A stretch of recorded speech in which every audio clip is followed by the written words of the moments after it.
Friends, welcome to my channel. ఈరోజు గుండె గుడిగంట serial గురించి తెలుసుకుందాం. సుమతికి ప్రపోజ్ చేసిన అర్జున్ అసలు ఏం జరిగిందో వీడియోలో తెలుసుకుందాం. మనోజ్ పనుకుంటానమాట. పనుకోగానే రోహిణి గుడుగుడు అని సౌండ్ వస్తుంది అనమాట. సౌండ్ రాగానే తనకు వస్తుందేమో అని వాష్రూమ్కి వెళ్ళేసి వస్తుంది. తనకేం రాదు. అయితే మనోజ్ నుంచి వస్తుంది అనమాట. మనోజ్ నీ కడుపులో ఏంటి అలా వస్తుంది గుడుగుడు అని అంటే నీళ్ళ జలపాతం ఏమైనా వస్తుందా అని భయపడతాను అనమాట. ఏమైందంటే అబ్బా అర్జెంట్ అని అలానే వెళ్ళేసి వస్తాడు అనమాట వాష్రూమ్కి. అలాగే ఒక 10 సార్లు పోతాడు. అమ్మ నా వల్ల అవ్వట్లేదని వాళ్ళకి వెళ్ళిపోతాడు. తర్వాత ప్రభావతి గిట వాళ్ళ ఆయన నీ కడుపులో గుడుగుడు అంటుంది ఏమైందంటే నా గిట అలానే అవుతుందని వెళ్ళేస్తాడు అనమాట. తన గిట అలానే వాష్రూమ్కి 10 సార్లు వెళ్ళి వాళ్ళకి వెళ్తుంది.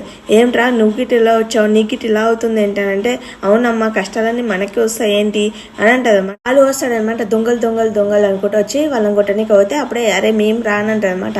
ఎక్కడున్నా దొంగల అని శృతి అంటనమాట. నేను లైవ్గా చూద్దాం అనుకున్నానే అని అంటే ఎవరో కాదు వీళ్ళే అని అంటదన్నమాట. ఎవరు కాదమ్మా మేమే అని అంటదన్నమాట. మాకు వచ్చిన కష్టాలు ఎవరికి చెప్పాలి అని అంటది. తర్వాత గుడుగుడు సౌండ్ వస్తుంది అనమాట.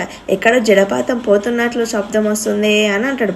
నాకు చాలా నొప్పిగా ఉంది కడుపు అని మళ్ళీ పరిగెత్తుకుంటా పైకి వెళ్ళిపోతారు. వెళ్ళిపోగానే వాళ్ళ మామయ్య అడుగుతారు అనమాట. ఏమైందని అంటే వాళ్ళకి చెప్పిందే వండి పెట్టాను మామయ్య అని అంటదన్నమాట. రోహిణి అంటది ఈరోజు ఫస్ట్ డే కదా వాళ్ళకి అలానే ఉంటుంది, తిన్న టేస్ట్ కానట్లు ఉన్నది అని అంటదన్నమాట. అరే మీనా బోర్ నీళ్ళు వస్తలే వెళ్ళి మోటర్ అని చెప్తారు. ఏంటంటే మన వాళ్ళు ఏం చేస్తే బోర్ వేయడానికి పోతాడు. పోయి బోర్ వేయకుండా వస్తాడు. ఏమైందిరా బోర్ వేయలేరు అని అంటే ఎందుకని సతాయిస్తున్నారు అత్తయ్య గిట ఉంది కదా అని అంటది అనమాట. అంటే మెల్లగా పోయి ఏనికే పోతాడు. అప్పుడు వాళ్ళు కిందికి వచ్చేస్తారు అనమాట. కిందికి రాగానే అబ్బా నాకైతే చాలా అసలు చేత అవుతలేదు ఏమవుతలేదు అని చాలా బాధపడుతూ ఉంటారు. అంటేగానే పాలు ఏమి సెటాయిల్ వేస్తుంటాడు. తర్వాత రోహిణి అంటది డిహైడ్రేషన్ అయ్యి ప్రాణం గిట పోయేటట్లు ఉన్నది చూడు అని అంటే అరే ఏదో ఒక చెయ్యను రా అని అంటారు అనమాట. హాస్పిటల్కి వెళ్దామా అంటే వద్దు అని అంటారు. ఒక చేయండి అని అంటే మనం ఏంటంటే సరే నేను ఏదో ఒకటి చేస్తాను మా అమ్మ కడిగి ఏదైనా విరుగుడు ఉందేమో అని వెళ్తారు. కిచెన్లోకి వెళ్ళగానే మన శృతికిటే వెళ్తారు అనమాట. వెళ్ళగానే నీకు ఒక చెప్పాలి మీనా అంటే దానికి వాళ్ళ కారణం నేనే చేశానంటే నువ్వేం చేసావు అని అంటే ఏం లేదు నేను ఆమ్దం నూనె వేసాను అంటే సగం చెప్పాక ఏంటో చెప్పానంటే ఏం లేదు ఆయుల బదులు నేను ఆమ్దం నూనె వేసాను అందుకే వాళ్ళు అలా అయ్యారు అని అంటే అలా చేసింటే ప్రాణమే పోయేది కదా శృతి ఎందుకు అలా చేసావంటే నిన్ను చింతామణి వాళ్ళ నిన్ను టార్చర్ చేసింది కదా ఆ కోపంలో ఇలా చేశాను అని అంటదన్నమాట. అనగానే సరే పోనీలే నేను ఏదో ఒకటి చేస్తాను అని వాళ్ళ అమ్మకు ఫోన్ చేసి అడుగుతుంది మీనా. అనగానే తను ఒకటి చెప్తుంది. చెప్పగానే సరే అమ్మ అని ఫోన్ పెట్టేస్తాను. ఆయన చెప్తే ఏదో ఒకటి చేశాడని నేను నీకు చెప్పాను నువ్వు గిటే ఇలానే చేసావా అని అంటదన్నమాట. అనగానే ఏదో చేశానంటే సరే పోదాం పదా నువ్వు నాకు చెప్పలేవు నేను నీకు చెప్పలేను అని అనుకొని పద వెళ్దామని వెళ్తాడనమాట. కషం తెచ్చేస్తారు అనమాట. అయ్యగానే ఇది తాగితే ఏం కాదు కదా అని అంటే సరే వదిలేసే తాగకు 10 సార్లు వెళ్ళేసిరా 3 సార్లు అక్కడ పడిపోతావు నువ్వు అని అంటే సరే అని తాగుతారు అనమాట. తాగిన తర్వాత ఆగిపోతాయి వాళ్ళకి మోషన్స్. ఆగిపోగానే ఏమంటారు ఈ మోషన్స్ కారణం నువ్వేనే అని మీనని అంటారు అనమాట. నేనా అని అంటే అవును నువ్వే మేము మరీ మేము సపరేట్గా వంట చేయమని చెప్తామని ఇలా నువ్వు నాకు చేసావనంటే మన శృతికి కోపం వచ్చి అసలు నీకు బుద్ధి ఉందా అని అంటారు. నీకు బుద్ధి ఉందా అసలు అని తిడతారు అనమాట. మేము అసలు నువ్వు ఏమన్నా అంటే మేము పట్టించుకోం కానీ పాపము మన మీనా తనకు సరేలే పోనీలే మా అత్తయ్య కదా కష్టపడుతుంది కదా అని వాళ్ళ అమ్మ కడిగి ఏమి తెలుసుకొని నీకు కషాయం తెచ్చిస్తే ఇలా అంటావా నువ్వు అసలు నువ్వు మంచివేనా అని ఫుల్ తిడతాడు అనమాట. మనోజ్ అంటాడు మళ్ళీ అవన్నీ కరెక్ట్గా ఉన్నాయి ఏదో కలుపుతూనే ఇలా అవుతుంది అని అంటే సరే ల్యాబ్కి వెళ్దాం పద అని శృతికి చాలా కోపం వస్తుంది అనమాట. వచ్చి ఫుల్ తిట్టగానే మన మీనా గిట అంటది అనమాట మీకు బుద్ధి ఉండాలి అసలు మీరు ఎంతో కష్టపడి రుచికైన వంటలు చేసి పెట్టి తినకుండా ఏదో డైట్ పేరు మీద నాకు ఏదో కొత్త పని పెట్టారు అయినా నేను శ్రమ పడకుండా నేను చేసి పెడితే గిట మళ్ళీ ఏదో ఒక నింద వేస్తున్నాను నా మీనా అని మన మీనా అంటదన్నమాట. ఎందుకు తీరుతున్నారు అని రోహిణి అంటదన్నమాట.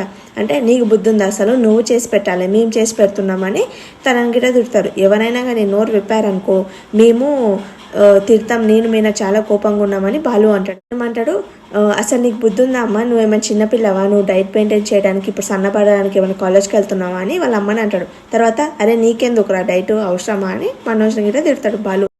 వెళ్ళిపోగానే మన శృతి అంటది ఇంకోసారి మీనాని ఏమన్నా అంటే ఆమ్దం పోసి అనేసరికి మీనా మూతి మూసుకొని వెళ్ళిపోతారు లోపలికి వెళ్తుంది. తర్వాత ఏమో అన్నది నాన్న ఆమ్దం అని అంటే వాళ్ళ నాన్న నవ్వుతాడు. తర్వాత ఏమవుతుంది, ట్రాఫిక్ పోలీస్ ఆయన వస్తాడు వాళ్ళ అమ్మని తీసుకొని సుమతి వాళ్ళ దగ్గరికి. వాళ్ళు పూలు అమ్ముతారు కదా, గుడికి వస్తారు.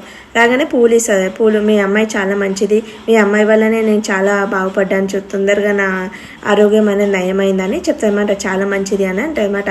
అయితే పువ్వులు తీసి ఇస్తుంది వాళ్ళ అమ్మ. ఇచ్చి వద్దులేండి అని అంటే, ఓ ఈ మంచితనం మీ నుంచి వచ్చిందా అని అంటుంది అనమాట. అనగానే సరే అని వాళ్ళు లోపలికి వెళ్తారు. సుమతిని తీసుకొని లోపలికి వెళ్తారు. లోపలికి వెళ్ళగానే అప్పుడు పాలు మీన వస్తుంది అనమాట. వచ్చి పాలు మీన వస్తారనమాట. పాలు మీన రాగానే అమ్మ ఎలా ఉన్నదంటే, మీరు ఎలా ఉన్నారంటే, మేము బాగున్నాము, అల్లుడు గారి వల్ల సుమతి బాగుపడి జాబ్ చేస్తుంది, అలాగే వాడు కాలేజ్కి వెళ్తున్నాడు, మంచి చదువుకుంటున్నాడు అని అంటనమాట. అమ్మ నేను చాలా బిజీ అయిపోయాను, నాకు ఆర్డర్స్ చాలా వస్తున్నాయి, డెకరేషన్ ఆర్డర్స్, ఈ పువ్వులు అమ్మడం అవి నా వల్ల అవ్వట్లేదు, నేను దూరం ఆర్డర్స్ అనేది దూరం వస్తున్నాయి, అక్కడ వెళ్ళలేకపోతున్నాను, నేను నీకే ఇస్తాను, నువ్వే చూసుకో ఆర్డర్స్ అని అంటే, సరే అమ్మ నువ్వు ఇలా డెకరేషన్ ఆర్డర్స్ వస్తున్నాయని చెప్తున్నావు కదా, దానికే నాకు చాలా హ్యాపీగా ఉంది అని అంటారు. అలాగే సుమతి గిట పెళ్లి సంబంధం ఏదైనా చూసి మంచి పెళ్లి చేసేయండి అని చెప్తారు బాలుకి. చెప్పదని సరే అమ్మ మేము చూసుకుంటాం. ఇప్పుడు సుమతి ఎక్కడ ఉంది అంటే గుడిలోకి వెళ్ళింది, మొన్న ఒక ఆమెకు కాపాడింది కదా వాళ్ళు వచ్చారు అని అంటే, సరే మేము గిట వెళ్ళి మాట్లాడతాం వాళ్ళతోటి అని మనం ఈ వాళ్ళని తీసుకొని అర్చన చేయడానికి వెళ్తాను అనమాట. ఓ నువ్వు కోరుకుంటే అమ్మవారు ఎలానో ఆ కోరిక నెరవేరుస్తారులే అని అంటనమాట. వాళ్ళు ఏంటి అని అంటే, ఏం లేదు వీళ్ళు అక్క చెల్లెలు ఇక్కడే పెరిగారు కదా, అమ్మవారు వీళ్ళు ఏం కోరుకున్నా నెరవేరుస్తారు అని అంటారనమాట. అనగానే సరే అని వాళ్ళు వెళ్ళి, సరే నేను ప్రసాదం తీసుకొస్తానని సుమతి వెళ్తుంది అనమాట. వెళ్తే నేను గిట్ట వస్తాను అని అంటుంది. అతను వెళ్తాడు. అరుణ్ గిట్ట వెళ్ళి తనకు నేను నీ మంచితనం నేను చూశాను, మా అమ్మాయిని మంచిగా చూసుకుంటున్నావు, మా అమ్మాయిని మంచిగా చూసుకునే అమ్మాయి కావాలి అని అనుకున్నాను, అలాగే నాకు కూడా నచ్చే అమ్మాయి కావాలనుకున్నాను అని అంటది అనమాట. అంటే నువ్వు తొందరగా పెళ్లి చేసుకోండి అంటే, దానికోసం ఆగాను, ఇప్పుడు నాకు నచ్చింది ఒక అమ్మాయి అంటే ఎక్కడ ఉందంటే నా ముందే ఉంది అని సుమతికి ప్రపోజ్ చేశారనమాట. నేను పెళ్లి చేసుకోవాలనుకుంటున్నాను అని అంటే, నాకు కొన్ని బాధ్యతలు ఉన్నాయి, మా అమ్మ చాలా కష్టపడి నన్ను పెంచింది, తనని చూసుకోవాలి, అలాగే మా తమ్ముడు కూడా చదువుకుంటున్నా అంటే, నేను పెళ్లి చేసుకోవాలనుకున్నాను కానీ నీ బాధ్యతలు ఏం చేయొద్దని చెప్పట్లేదు, పెళ్లి చేసుకోవాలనుకుంటున్నాను, ఒకసారి నువ్వు ఆలోచించు అని చెప్తాడనమాట. చెప్పగానే అప్పుడే వాళ్ళ అతను ఫోన్ మాట్లాడుకుంటే పక్కకి వెళ్ళిపోతే అప్పుడే వాళ్ళ బావ వాళ్ళు వస్తాడనమాట. మన బాలు వాళ్ళు వచ్చి నేను వస్తానమాట, నీ గురించే మొక్కున్నాను అని అంటే, ఏం మొక్కున్నా బావ అంటే, నీకు మంచి మొగుడు రావాలని, అలాగే మంచి నాకన్నా చదువుకున్నాడు, నాకన్నా ఉద్యోగం చేసేవాడు రావాలి అని మొక్కున్నాను అంటే, పో బావ అంటే పోనీకపోతారనమాట. బావ అని అంటారు అనమాట. అన్న తర్వాత ఏం చేస్తున్నావు అంటే, వాళ్ళు వచ్చారు వాళ్ళతో మాట్లాడతారంటే, లేదు మళ్ళీ వచ్చినప్పుడు మాట్లాడతామని వెళ్ళిపోతారు అనమాట. ఇంకా వాళ్ళకి అబ్బాయి ఉన్నాడేమో అడుగు, ఒకవేళ పెళ్లి చేసి పంపిస్తామని బాలు అనుకుంటూ వెళ్ళిపోతాడనమాట. వెళ్ళిపోగానే ఆమె మళ్ళీ సుమతి ఏం చేస్తే వాళ్ళ అమ్మ దగ్గరికి ప్రసాదం ఇస్తుంది. ప్రసాదం ఇవ్వగానే వాళ్ళ అబ్బాయి నాకు ఫోన్ వచ్చిందని అరుణ్ అంటాడనమాట. నాకు ఫోన్ వచ్చి నేను వెళ్తాను అని చెప్పి, అమ్మ నువ్వు ఆటోలో వెళ్ళిపో అని అంటాడనమాట. తర్వాత ఏం చేస్తాడు, మన బాలు మీన కారులో వెళ్తుంటే వాళ్ళ కారుకి డాష్ చేయడానికి వెళ్తాడు. మళ్ళీ అక్కడ గొడవ అవుతుంది బాలుకి ఇంకా అర్జున్కి. గొడవ అయ్యి, నువ్వు నీకు అంత తొందరగా వచ్చింది యూనిఫామ్ అంటే, వస్తుంది, యూనిఫామ్ వచ్చింది నీకోసం, నువ్వు జాగ్రత్త ఉండు, లేకపోతే నిన్ను 6 నెలల వరకు జైల్లో పెట్టి నిన్ను సతాయించడానికే నేను ఉన్నాను అని అతనికి వార్నింగ్ ఇస్తాడనమాట. బాలుకు వార్నింగ్ ఇస్తాడు. ఈ రోజుకి సీరియల్ అయిపోతుంది. Thank for watching my video. Please like చేయండి, సబ్స్క్రైబ్ చేయండి.